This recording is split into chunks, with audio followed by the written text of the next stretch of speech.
मैं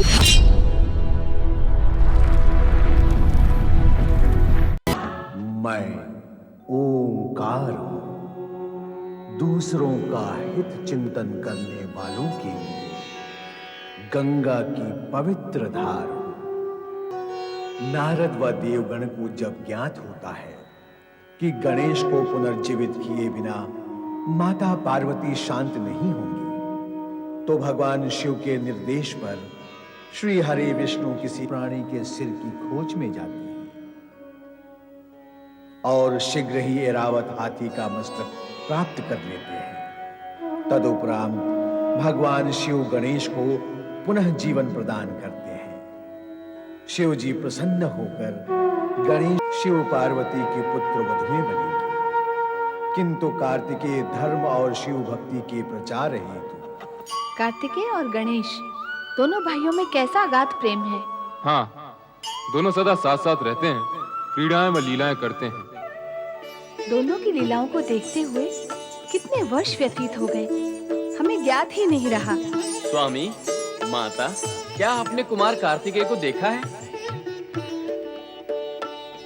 कार्तिकेय और गणेश तो दोनों साथ साथ क्रीड़ा कर रहे थे। गणेश कहाँ है? उससे पूछो, वह बताएगा कार्तिकेय के विषय में। गणेश भी उन्हीं को ढूंढ रहे हैं और मैं भी कुमार कार्तिकेय को ढूंढता हुआ यहाँ आया हूँ। माँ, बड़े भ्राता कार्तिकेय को कहाँ भेज दिया आपने? आज प्रातः से ही वे कैलाश पर दिखाई नहीं दे रहे। वो देखिए, वो आ रहे हैं।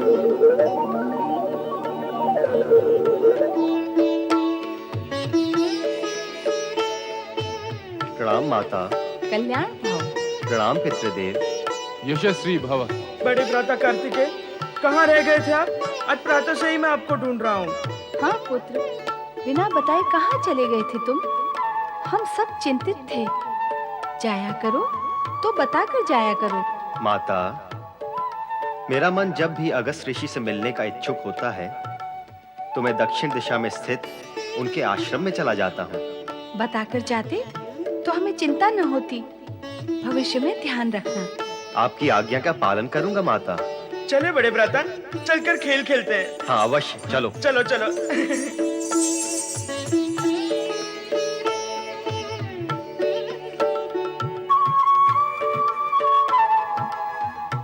स्वामी, हमारे दोनों पुत्र युवा हो गए हैं। अब हमें इनके विवाह के विषय में विचार करना होगा। हाँ, उन दोनों के विवाह के लिए तो हम दोनों को ही विचार करना होगा। केवल विचार? नहीं, विचार ही नहीं, कन्याओं की खोज भी करनी होगी। इन दोनों के लिए हम दोनों को ही खोज करनी होगी। क्या बार बार इन दोनों को और हम दोनों को क्या कह रहे हैं? स्पष्ट है, इन दोनों की स्थिति हम दोनों की स्थिति से सर्वथा भिन्न है। इन दोनों के लिए दो कन्याएं बैठी तपस्या तो नहीं कर रही। ये हठ ठाने कि विवाह करेंगी तो केवल इनसे ही करेंगी। आपका नाम अवश्य भोलेनाथ है, पर इतने भोले नहीं हो जितने दिखाई देते हो। पकड़ो गणेश को। नंदी भैया, मैं यहाँ हूँ नंदी भैया। पकड़ो, मैं यहाँ हूँ नंदी भैया। पकड़ो पकड़ो, मैं यहाँ हूँ नंदी भैया, यहाँ आइए। नंदी भैया, मैं यहाँ हूँ नंदी भैया।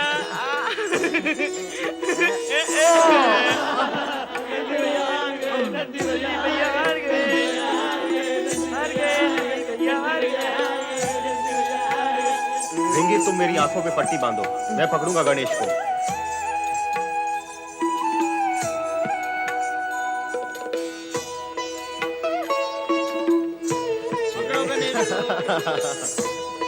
बड़े भ्राता, पकड़ो पकड़ो पकड़ो बड़े भ्राता, मैं तो यहाँ हूँ।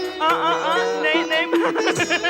बड़े भ्राता, कार्तिकेय भ्राता, मैं यहाँ हूँ। आइए आइए। यहाँ आइए बड़े भ्राता, मैं यहाँ हूँ। बड़े भ्राता, मैं तो यहाँ हूँ।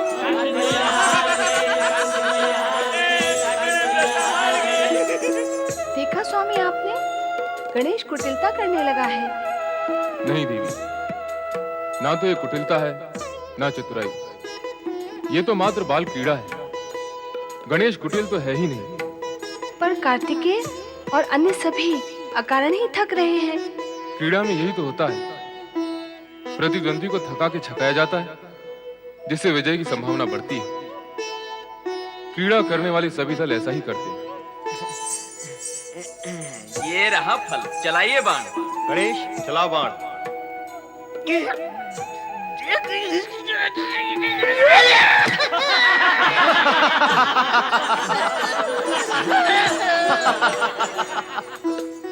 अरे डरते क्यों हो, डटे रहना, डटे रहना। गणेश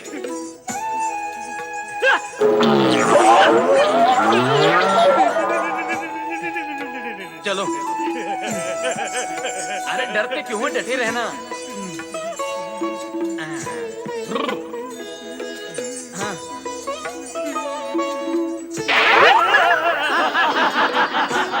बड़े भ्राता, मुझसे तो सब डरते हैं, आप चलाइए तीर। लाओ।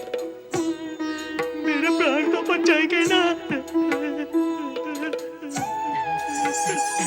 अरे डर मत।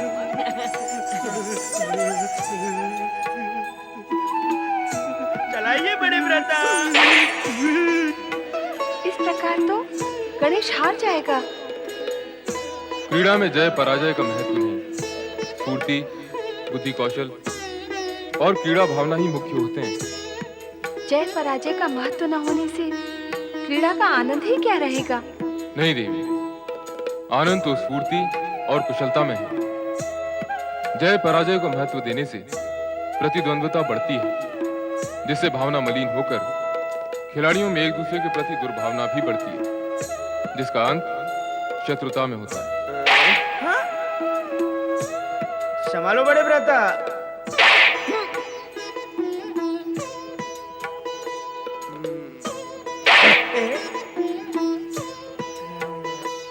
ये लो बड़े भ्राता।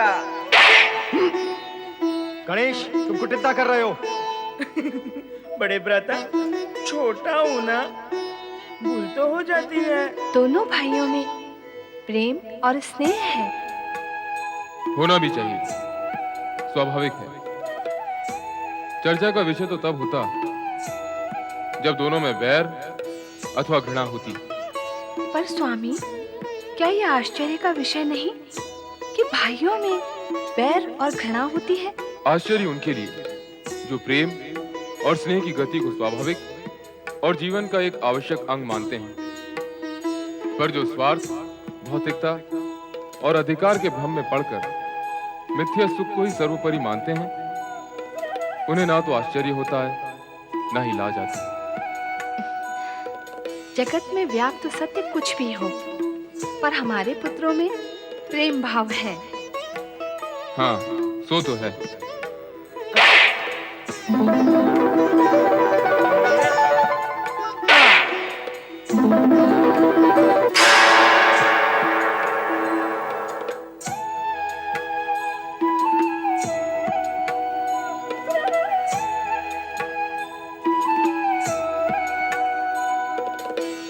माताश्री और पिताश्री को विनम्र प्रणाम। कल्याण भव। अरे तू अब तक पुष्प लिए घूम रही है? मैं घूम नहीं रही, प्रतीक्षा कर रही हूँ। अच्छा, तो अब तू भी प्रतीक्षा करने लगी? बुद्धि की बैरी, वाणी को विराम दे। मैं भगवान शिव की प्रतीक्षा कर रही हूँ कि कब वो समाधि स्थल पर आए और मैं उन्हें पुष्प अर्पित करूँ। देख देख, वो आ गए। दोनों पुत्रों की आयु विवाह योग्य हो गई है। अब हमें इनका विवाह कर देना चाहिए। मैं दोनों से पूछकर उनकी इच्छा भी जान लेती हूँ। क्या पूछना उनसे? उनकी इच्छा अर्थात यही कि वे भी विवाह के लिए सहमति दें। लगता है दोनों में महत्वपूर्ण चर्चा हो रही है, इसीलिए तो विलंब हुआ है। देवी पार्वती, हम दोनों उनके माता पिता हैं और वे हमारी संतान। अभी वो युग नहीं आया है कि विवाह के लिए संतान की इच्छा और सहमति आवश्यक हो।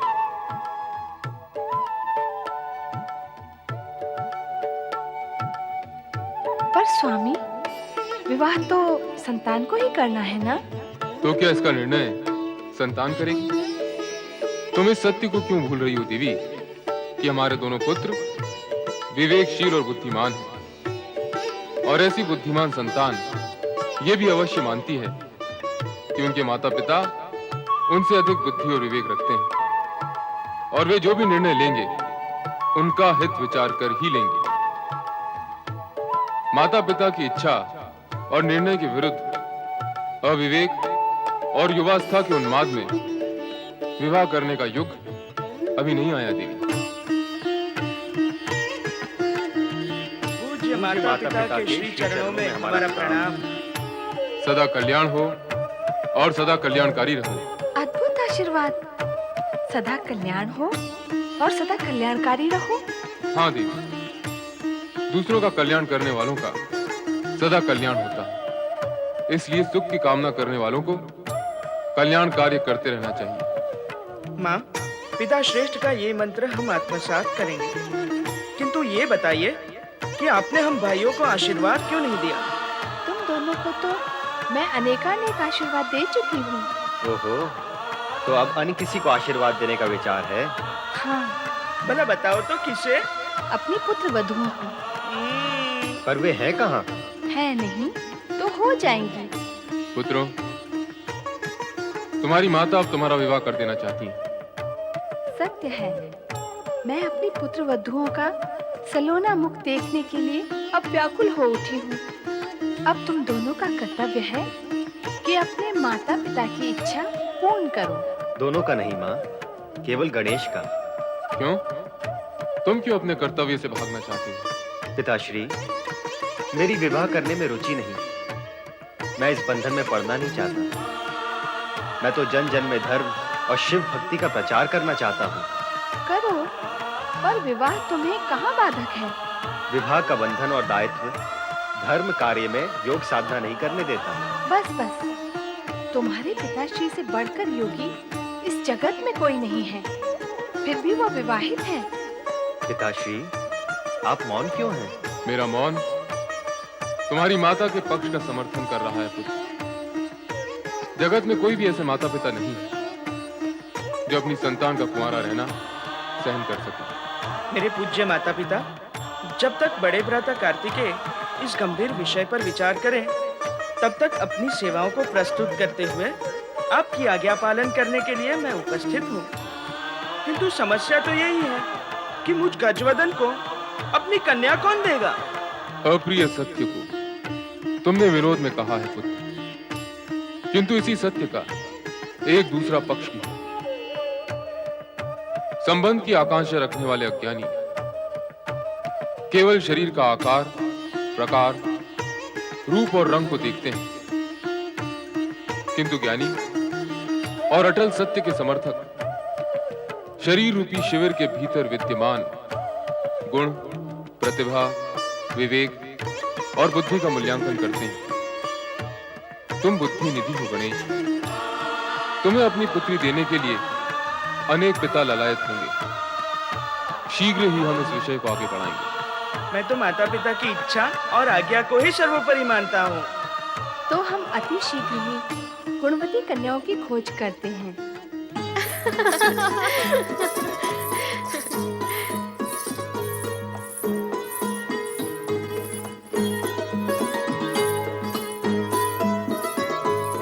बुद्धि का प्रणाम स्वीकार करें पिताश्री।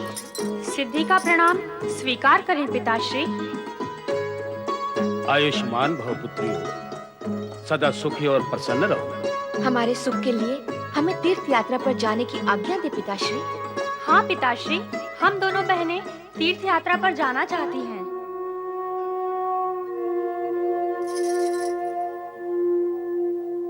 पिताश्री हमें आज्ञा देना नहीं चाहते।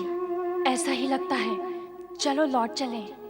नारायण नारायण नारायण। प्रणाम देवर्षि। कल्याण भव।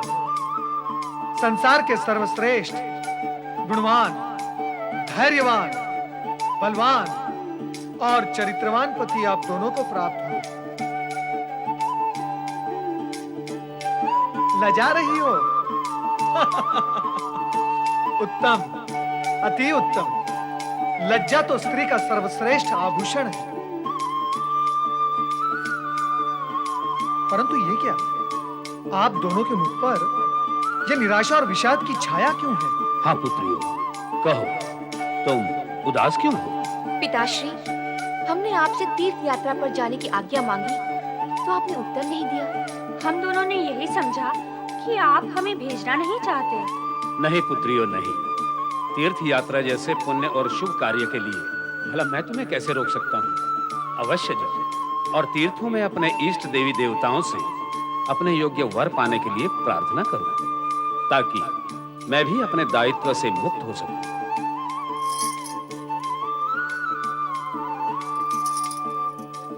नारायण नारायण। पिता को पुत्रियों के विवाह की चिंता और पुत्रियों को तीर्थ यात्रा पर जाने की इच्छा।